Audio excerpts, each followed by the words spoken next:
Keenya haala yeroo dhimma yaa'ii ADWUI 11ffaa magaalaa Hawaasaatti gaggeeffamaa ture ilaalchisee ogeessa yookaan xiinxalaa siyaasaa istiidiyoo keenya magaalaa Finfinneetti argamutti qabannee dhiyaannee jirra. Ogeessi nuti dhimma kana waliin xiinxaluudhaaf istiidiyootti affeerannee Dr. Tamasgen Burqaa jedhamu xiinxalaa siyaasaa Yuunivarsiitii Finfinneetii gamanumaa isinis akkan waliin turtan isin affeerraa Dr. Baganagaan dhuftan. Hayyeegaa ADWUI'n yaa'isaa 11ffaa kana magaalaa Hawaasaatti gidduu sadan kana guyyoota sadan dabarsine kana gaggeessaatti kan isaan turani. Yaa'ii kanaas guyyaa irraa xumuramee jira. Dhimma yaa'ii kanaanis wal qabatu murteewwan garaagaraati kan darbaa ture. Keessumattuu irra deebiidhaanis hooggantoota haaromsaa kan irra deebiidhaan filatee jira. Hiika maal qaba kun maal jechuudha kanarraa eegalla Dooktar? Egaa akka eegamaa turetti ADWUI'n gara waggaa lamaaf walakkaa irratti yaa'ii gaggeessuu qaba ture. Yaa'iin 11ffaa kun tureera. Maaliif kan ture? Biyya keenya keessatti rakkoon adda addaa waan tureef gara booddeetti harkifachaa turuun isaanii beekama. Isarratti ta'ee keessumaayyuu biyya keenya keessatti rakkoon dhalachaa ture. Keessumaayyuu ji'a dura kan ture rakkoo guddaa waan tureef biyyi kun eessa deemti jedhu gaaffii guddaatu ture. Eessa deemaa jirti? Maaltu mudachaa jira kan jedhu guddaa ture garuu giraajuwaalii kun immoo jijjiirraa guddaa kan fide keessaa tokko gara hooggansa ADWUI hooggansa ADWUI jechaan hooggansa biyya kana bulchaa jirudha. Akka jijjiiramu gochuutiin namoonni amma taayitaarra jiran akka Dr. Abiy fa'aa Oromiyaa keessatti immoo duraan dabarsee kan jiru dhufaniitu ji'ootaan darban ji'aan kana keessatti jijjiirroota hedduutu galmeeffamee jira. Kanarratti hundaa'ee amma kuni yaa'iin kun kan gaggeeffamuu danda'a. Jijjiirraan naannoo ji'a ja'aaf baatii ja'aaf yookiin waggaa tokko ta'uuf kan dhufe kuni attamitti ilaalamuu danda'a kan jedhu tokko keessaati ajandaa ta'uu keessaati. Maaliif abdii guddaa uumee waan jiruuf jijjiirraa guddaa waan ta'eef baay'ee lakkaa'amuu danda'a waan ta'eefidha. Kuni waan tokkodha. Kanarratti hundaa'ee egaa haalli adda addaatu jiraachuu danda'a yommuu yaa'iin kun ta'u namoonni assumption adda addaa kaa'anii jiru. Inni soolidii ta'e yaadni jiru ture jijjiirraan amma jiru kun gara fuulduraatti fudhatame gara fuulduraatti roolii ta'uu qaba. Kanaaf jechaan immoo maal jechaadha hooggantoonnis akkasuma sanaa warra amma haaraa dhufan kun itti fufuu kan jedhudha. Namoonni tokko tokko immoo tarii yaada isaanii ta'uu danda'a yookiin immoo sodaa isaanii ta'uu danda'a. Sodaa maaliif jijjiirraan kun garmalee gara nama gammachiisee garmalee nama abdii namarratti uume waan jiruufi kun yeroo tokkoo fi yeroo sa'a tokkoof illee gara booddeetti deebi'uun qabu kan jedhudha. Kan hafe tarii namni immoo jijjiirama ta'a kan jedhu ture. Garuu akka yeroo yartuu keessatti dhageenyetti jijjiirraan kun maal fiduu danda'a isa jedhu irratti walii galteen dhalate.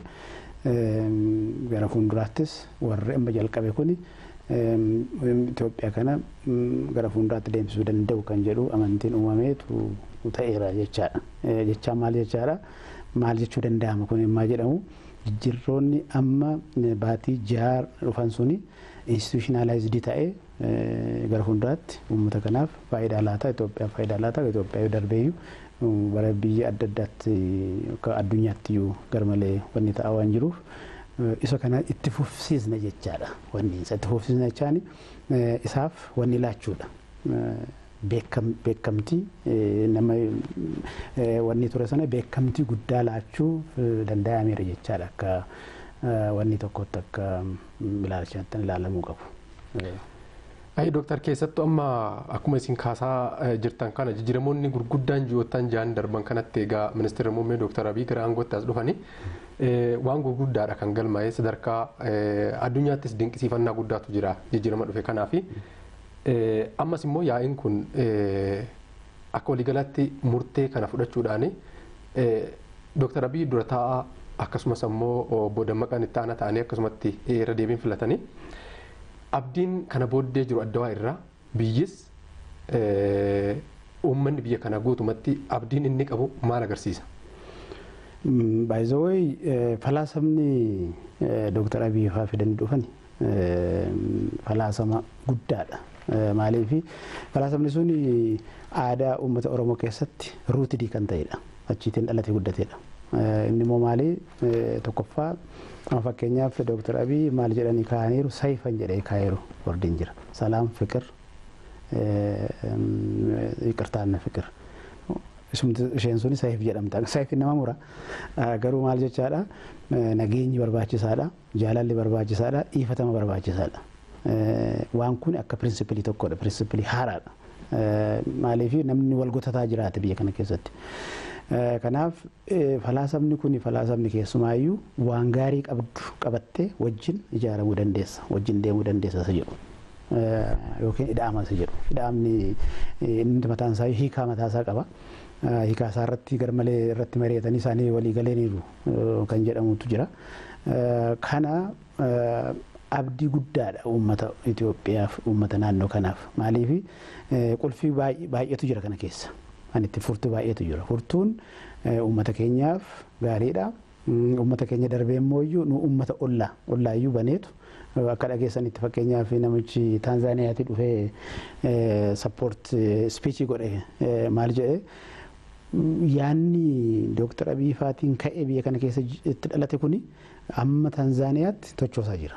Yaada tochoosaa jira. Taanzaaniyaa si gadi bu'ee jechaadha. Inni Eertiraa, inni Keeniyaa, isa Jibuutii isa kana jidduu kana duwwaa otoo hin ta'in amma Keeniyaatti amma Taanzaaniyaatti illee waa tochoosaa jirudha. Kuni hanqabatamuu qabu waan guddaadha. Nutti egaa maallaqoota warqee harkatti qabaatte baay'ee sitti waan salphaa sitti fakkaata. Garuu addunyaan dinqisiisachaa jira.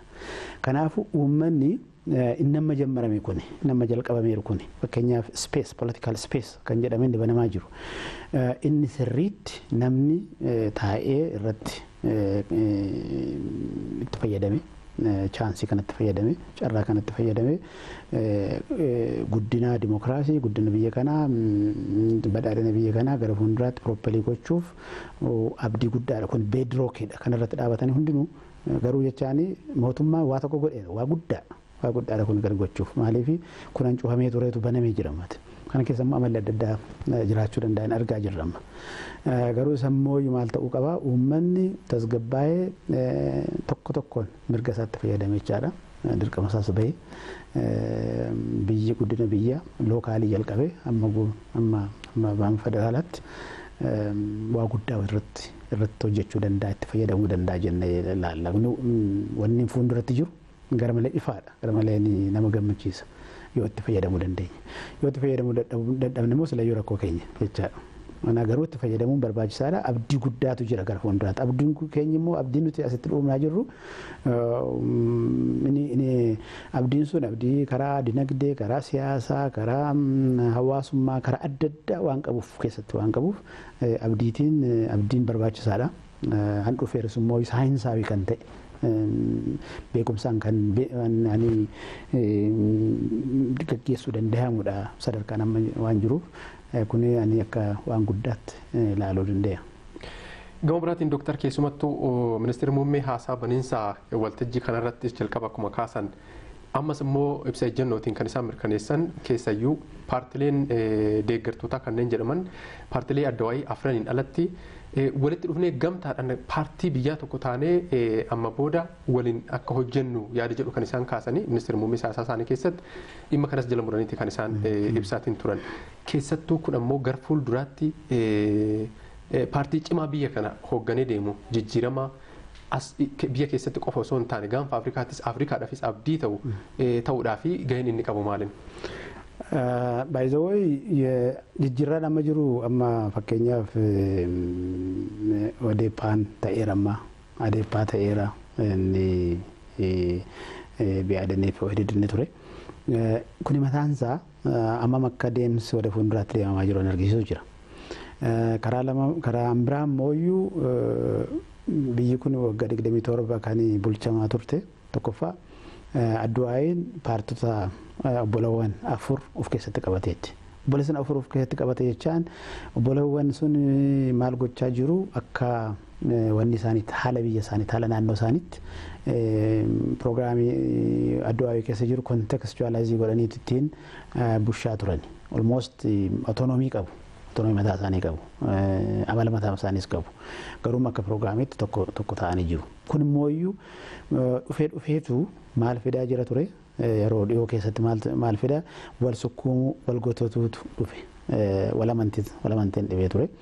Tokko nan caala jedha tokko maatiin nan caaltu jedha tokko namii hetta jedha tokko waan hin simmiine jedha kun garmalee rakkoo fideetu iyyuu biyya kanatti yani booddee dhohe gara dhalaatti hin dhohe biyya kee waan keessa turedha rakkoo keessa turedha tokko kana kanaafuu maal gochuu qaba isa kana akka biyyi kun guddachaa jirti garmalee guddachaa jirti fedhiin uummataa mooyyuu lookaaliitii bahee giloobaalii kontinentaalii fedhii guddaa ta'aa jira. Kanaaf wanni miitii gochuu danda'u kana wajjin wal deemuu danda'u paartii ta'uun barbaachisaadha. Kana humna ta'uuf waan guddaan ida'amu jechaa maal jechaadha gara eessaatti deemaa jirta humna kee ijaarteetu tulluu tokko dhiibuu hin dandeessu humna ijaarrattedha. Humni kun immoo biyya kanaa darbeetu biyya isa kaanii walitti fiduufidhaan yaadnan jiru. Kanaaf tokko sadha ufuu qaba lammaffaan immoo maaltu jira warri affiliated party jedhamani naannoo 5 wal bushanii inni Somaalee inni Beenishaangul isaan immoo maal jedhu warri afar jiranii maaliif nuti aggaarii taanii jiran kan jedhu maaliif piroograamii Adduwaayiitiin jiraatu garuu biyya isaanii qobaatti wanni jedhu garuu murtee irratti hin argamani biyya simmoo akkas gootee jiraachisuu rakkisaadha amma yoomiitti dura wanni qabu mataa isaanii iyyuu social wanni faabrikiin isaanii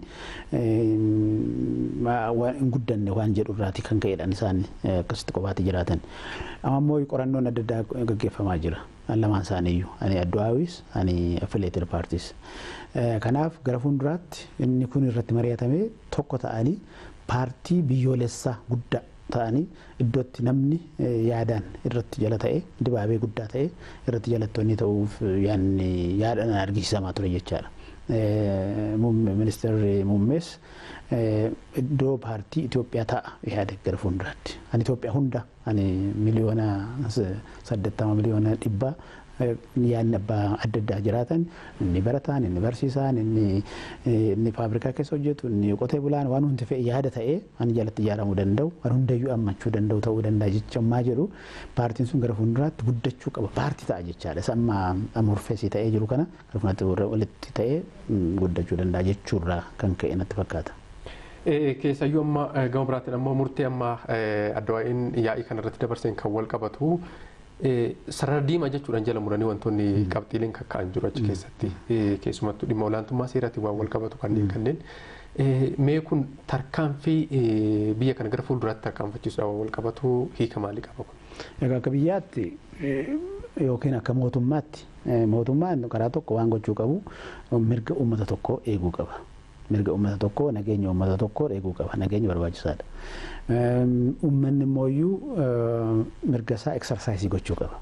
Mirga isaa exersaayisii gochuu jechaani dirqama isaas beekuu qaba jechaadha. Maaliif mirgaaf dirqamni bitaaf mirga jechaadha wajjin deemu walqixxeedha. Mirgi bichaan mirgi duwwaan san baay'atu dirqamni guddoo kanaan dura maaltu ture dirqama malee mirgatu rakkoo qaba ture. Amma mirga malee baay'ateetu namni mirga namaa dhiibaa jira.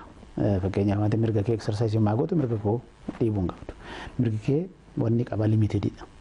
Speesii qabda mataa kee. Namni garuu amma darbeetu seerumaafiyyuu nama hundaaf itti baay'isuu kun jechaani namoonni immoo iyyuu namni dissatisfaayidii ta'aniiru jiru jijjiirraan kun isaan miidhuu danda'a jedhanii sodaatan jiru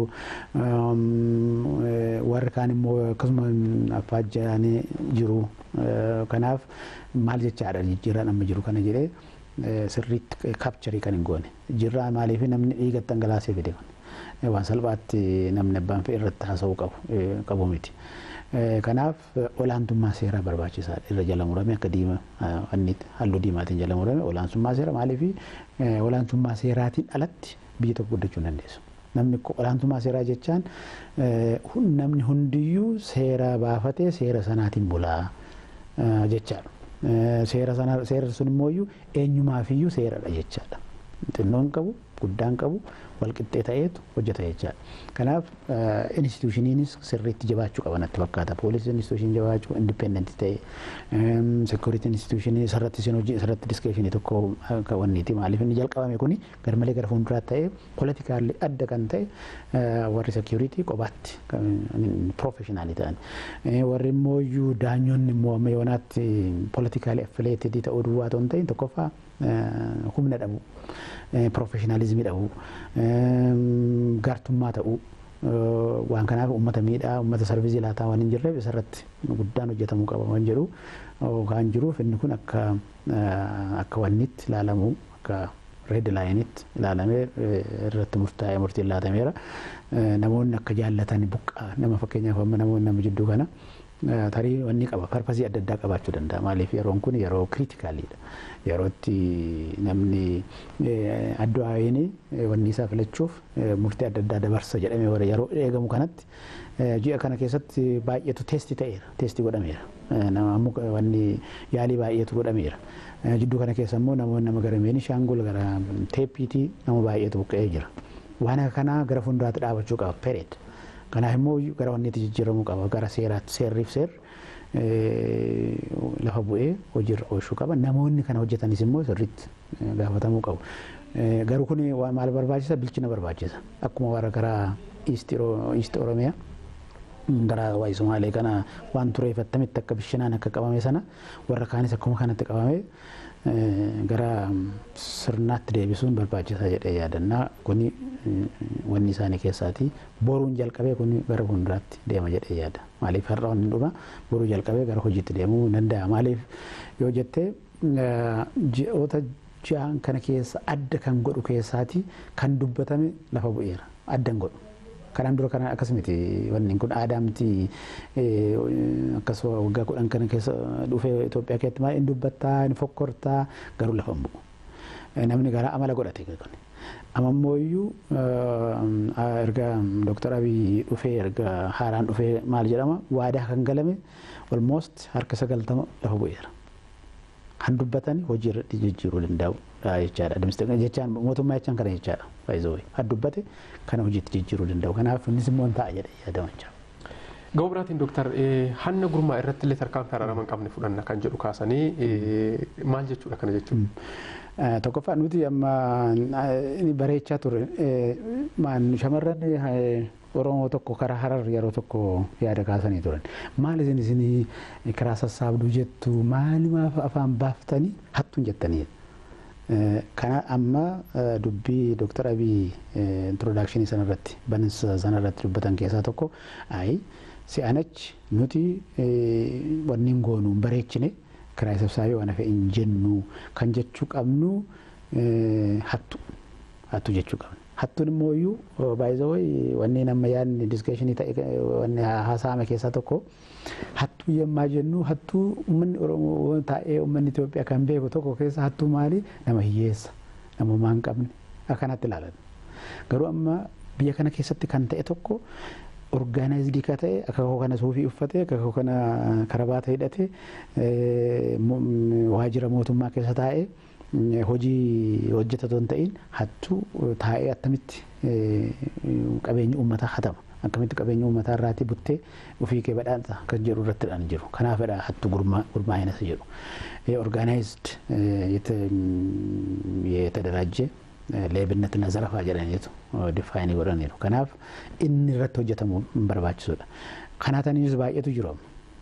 Hatanii ni garmalee badhaadhinanii hatanii badhaadhinanii tokko ta'e ifata mallee gaafachuu didaniitu isa immoo isaan immoo injektii godhanii uummata akka isaan warri rakkisaa jiran keessaa isaanii. Maaliif illeegaalitii iddoo illeegaaliin yoo leegaaliin dhufe yoo seerri overwhelmii godhe maaltu dhalata isaan exposed ta'u. Yoo immoo rakkootu jiraate disorderiin hoo jiraate immoo disorderii keessa butattee jiraatta ammayyu yookiin dhokattee jiraatta. Kanaaf isarratti sirriitti hojjenna jedhameetu akka waliigalteetti anti erechaadha. Inni immoo maal jedhameera? Nacci labaas leebochi jedhameera. Warra wayyaa adii uffate hannaatu. wayyaa moofaaffatu miti wayyaa ishee moobaayilii faattee arreeddu naam jedhu innis wanjala mataansaa kan ta'e yakka garuu organized ta'e of qopheessee kan hatu kan butu kan anjechaan immoo in millions hanataa jiru jechaadha. Uummanni otoo beelaa jiru uummanni otoo rakkachaa jiru uummati guddina otoo barbaadu badhaadhina barbaadu isaan garuu qobaatti hanna warroota fooqii ijaaran inni kun organized theft jedhamee wanni jedhamu. Kanaaf isarratti akka sarara diimaa jedhamee kan kaa'ame sadaffaan jiran sarara diimaa jedhameera. Inni immoo waa'ee birookiraasii ilaala. Birookiraasiin civil servantiin biyya kana keessatti baay'ee otoo guddatiin jiraate otoo guddanne ammayyuu civil servant jechaani sanas ta'e kana namni dhufu baates hoogganaan tokko jijjiiramu baates politika paartiin jijjiiramu baates hojii sirrii isaa professionaalii nama hojjechuu danda'u jechaadha. Amma kun inni hafeetu namni dhagna godhate. Amma fakkeenyaaf wanni tokko ofiisii tokko ammaa deemtu inni kaan taa'eetu moobaayilii goroggora inni kaan kompiitara irraatiitu intarneetii ilaala ka'eellee namni si gaafatu hin jiru. Maaliif jechaadha kuni ligimtanyinnet namoonni inni kaan baay'ee orkestireetididha. Inni fakkeenyaaf waggaa waan hojii ootan jaha keessatti namoonni wanni fa bahanii jiru. Fakkeenyaaf wanni fudhatanii boqonnaa bu'anii maali kun wanni parpasii qaba isaan akka biyyi kun wanni leadershipin Dr. Abiy akka namatamu deliveriin goone guddina finne namni akka inni aaru balaaleffatu waan gochuuf wangootan isaan mataa isaanii kan danda'e wanni isaanii sarratti wanni fudhatamuu barbaachisa. Garuu immoo akkuma amalaa ta'e garuu hojii namni hojjetu innaanillee nahuun hin jiru yeroo ammaa maaliif wanni fi nyaattuuf illee nahuu qabdatti. Kanaaf isarratti structural waan hojjetamuu qabu jiraachuu qaba. Achi darbees immoo yaanni jiru tokko keessaa maali innama reform tools jedhaman sun ofiisii yookiin ministeerota adda addaatti akka amala isaatti ta'uu qaba kan jedhu yaanni jedhama. Decentralize gochuu barbaachisa. Waa tokko aatiin wantoota ofiisota 20 laattu fakkeenyaaf namoonni waa'ee BSC jedha.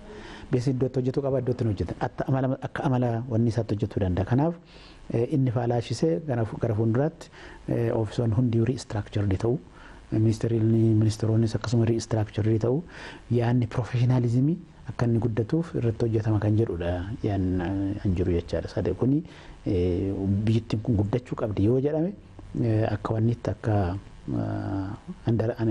tarkaanfamne hin qabne akka sarara diimaatti kaa'amuu qabu keessaati sadan sana kaa'aniiru jedhanii. Dhumarratti Dooktar keessattuu murteen yaa'ii Addaa 11ffaa amma kaa'e kanarraa biyyi kun maalitti gara fuulduratti? Biyyi garmalee gabbaduu natti fakkaata. Jeneraalummaan kaa'e. Maaliif amma kun biroosii gochaa turre amma kanatti kana jidduutti iyyuu. Maaliif jijjiirraan kuni garmalee abdii fideera garuu jijjiirraan kun immoo gara wanni itti jijjiiramu. Jijjiirama Dr. Abiyyiitiin dhufee maaliif namoonni immoo maal jechaa turanii Dr. Abiy duwwaadha gara warra kaanitti hin deemne isa jedhudha. Amma yaanni kun amma akka Adwaawitti gochuu qabu keessaa tokko murteessa gara goodaa buusuu qaba. Namoonni hundi mobilaayizdii ta'uu qabu. Inni aanaa jiru, inni ganda jiru. Leadershipin gararraa jiru, Prime Ministeriin gararraa jira malee inni aanaa bushisu akkuma Prime Ministeriiti lookaali. Kanaaf akkamma goodaatti bu'ee namni onnate jijjiirraa kana keessa wajjin dhaabate namoonnis immoo gargaaruu qabu hundinuu. Fuuldura dhaabatuun qabani. Namoonni hundiyyuu bakka jiranitti fakkeenyaaf paartileen siyaasaa adda addaa jiru. Paartileen siyaasaa mormitoonni yookiin maal jedhama yeroo ammaa kana immoo dorgomtoonni. Isaan iyyuu maal gochuu qabu yoo dimookiraasiin jiraate isaanis jiraachuu danda'an. Isaanis kontribiutii gochuu qabu. Akka biyyi kun institutionaalii cimtuu qabdu. Irratti hojjechuu qabu. Kanaaf abdii guddaatu jira jedhee yaada. Mootummaanis immoo kana waggaa lamaan kana dhufu kana keessatti waa guddaa fidee maaliif amma fakkeenyaaf waa'een election boardiin waa ishuu tokko institutionii keessaati. Akka waadaa galame keessaa tokko maali? Han hunda fayyaduu danda'u. Dirree hundiyyuu irratti gulufuu danda'u. Walqixxee gulufuu danda'u hin dhumna jedhameera tokko. Lamaffaan teekinooloojiitiin gara fuulduraatti. Teekinooloojiitiin sappoortii ta'a jedhameeran. Kanaaf lolli bara 2012 irratti lolli baay'een argannu jedhee yaada namni hundi yaada godhatee yaadaan wal falmee wal moo'ee dimokiraasii kanarratti sanuti amma jirru kana maaliif dimokiraasii egaa uummanni amma liidarshiippiin amma jiru beezikaalii namni akka waliigalaa yaadu yaadni addaadha. Namoonni xiyyoo poolitikaa dhaabachaa turanii gara jidduu galaniiru. Isaan warri galan kun immoo iyyuu konstituensii baay'ee bal'aa qabu. Namoota miliyoona 50 waan kana jalatti wanni qabu. Kanaafuu dimokiraasiin jedhu kana jechaadha. Dimokiraasii jechaani zarul of the majority jechaadha. The right of the minority jechaadha. Kanaaf inni durii garagalaa ture as galagaleera jechaadha. Kanaaf abdiidha kun mataan isaayyuu. Abdii kana immoo iyyuu akkuma obbo Lammaan yeroo tokko dubbatu faachoo qeerransaati. Isuma qabattee gara fuulduraatti deemuun barbaachisaadha. Gara fuulduraa malee gara booddaatti deebi'uun hin barbaachisu. Fuuldura yaaduudha. Akka fuuldurri kun immoo biraayitii jedhanii yaadu. Uummanni isa kanarratti qomcoomee isaafii galee gara fuulduraatti wanni ta'a jedhee yaada. Ayyee yeroo keessan fudhattanii xiinxala kana fakkaatu waan nuu kennitaniif Dooktar Tamasgeen Burqaa guddaa isin galateeffannaa ulfaadha. Okay, thank you very much.